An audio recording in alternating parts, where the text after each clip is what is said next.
Hi, Lisa. How are you? You look a little puzzled.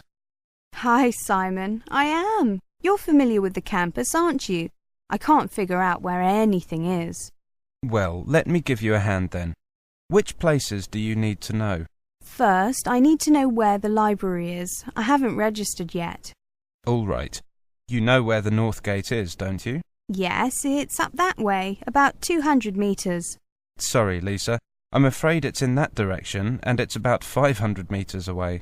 Well, that begins to explain why I can't find anything.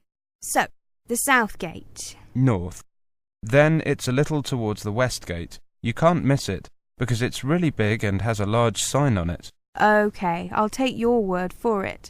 The second place I need to find is the Sports Centre. That's in the southwest part of the campus. It's easy to see because there's the outdoor athletics stadium nearby. OK, next I need to know where Churchill Building is. That's where I have my lectures tomorrow. That's back by the library. You know the building, the McDonald building, where our department is? Yes, that's right by the East Gate, isn't it? Right. Well, the Churchill building is opposite. Well, almost opposite that. Not that small building directly opposite? No, the larger one beside it. Got it. OK, last one. Where's the cafeteria? I know it's next to the bookshop. And can you see the bookshop? Well, hang on. It's right there, here in the centre of the campus. A great central location, if you ask me. What time is the library open? It's open from 8 a.m. until 10 p.m. And the cafeteria? 8 a.m. until 7 p.m. Is that every day? Someone said that it isn't open so long at the weekends. No, it's every day. And the sports centre? Now, if I remember rightly, that opens at 7 a.m. and closes at 9 p.m. But the outdoor athletics field can only be used during daylight hours, since there's no floodlighting. You play sports, don't you, Simon? I do. I've signed up for the football team trials this coming weekend, and I was on the athletics team at school. When are the trials? I don't play football, but I enjoy watching. They're on Saturday, starting at 10 a.m. The organisers said that we should expect to be there until mid-afternoon, probably until around 3. Well, I've got things to do in the morning, but I'll come along after lunch. I hope you survive until then. So do I.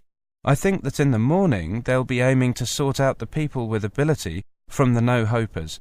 Then, in the afternoon, they'll be sorting out who's the best. OK, well, good luck with that. I'll see if Leslie wants to come along. OK, see you Saturday.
Welcome to our audio tour of the Taj Mahal.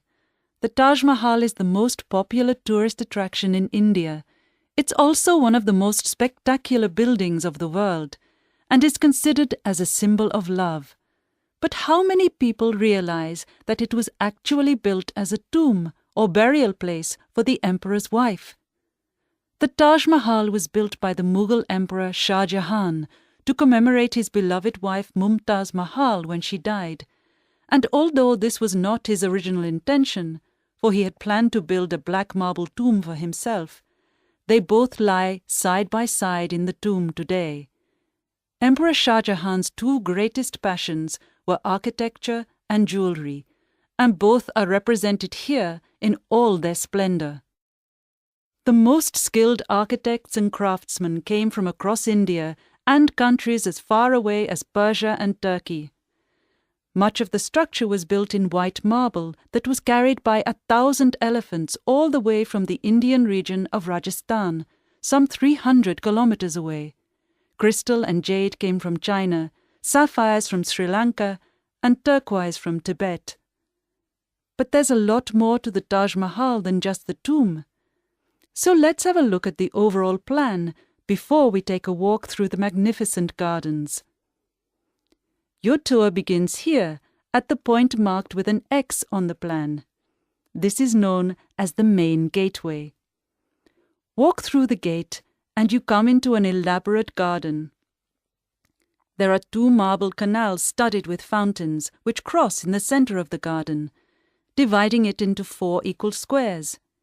Each of these 4 quarters is then subdivided into flower beds, so there are 16 flower beds altogether.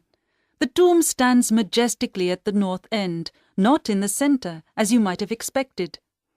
Instead, at the centre of the garden, halfway between the tomb and the gateway, there's a raised pond which provides a reflection of the Taj Mahal. It's a magnificent sight. On either side of the tomb, there are buildings made of red sandstone. The one to the west, to the left on our plan, is a mosque. It faces towards Mecca and is used for prayer. On the east side of the Taj is a building known as the Rest House. It's like the twin of the mosque, but because it faces away from Mecca, it was never used for prayer.